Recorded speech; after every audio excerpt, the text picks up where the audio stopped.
नमस्कार. आपण हेमंत आणि शिशिर ऋतूमधील थंडीच्या काळामध्ये कशा प्रकारे आहार विहार असावा याविषयी चर्चा करतो आहोत.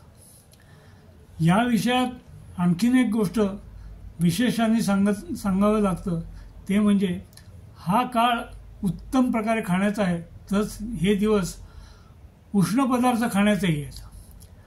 उष्ण पदार्थ गेल्या वेळी आपण उष्ण वासनीयात पाहताना तो तापमानाने उष्ण ताजे अन्न अशा स्वरूपाचं होतं, तर आता आपण उष्ण पदार्थ म्हणजे गुणधर्मांनी उष्ण अशा प्रकारचे पदार्थ खाण्याचाही हाच कालावधी आहे हे समजण्यासाठी हा विचार आपण इथे पाहतो आहोत. जसं लसूण आहे, कांदा आहे, मेथी आहे किंवा तिळगुळ आहे, अशा प्रकारचे जे पदार्थ आहेत जे उष्ण आहेत, गुणधर्मांनी उष्ण आहेत, किंवा मिरी, लवंग अशा स्वरूपाचे जे उष्ण पदार्थ आहेत, हे पदार्थ खाण्यामध्ये येण्यासाठी सुद्धा हेच दिवस अतिशय महत्त्वाचे आहेत.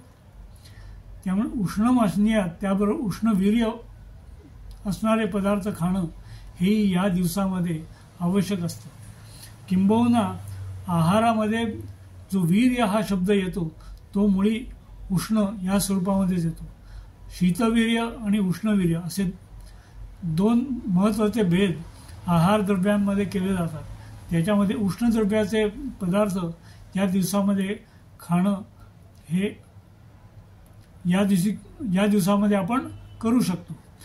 त्यामुळे गरम मसाला किंवा गरम मसाल्यामध्ये केलेले पदार्थ या काळामध्ये खावेसे वाटतात आणि खायला बरेही वाटतात. आणि तसं खाल्ल्याने अपाय होत नाही, किंबहुना अन्न पचण्याच्या दृष्टीने त्यांचा उपयोगही होतो.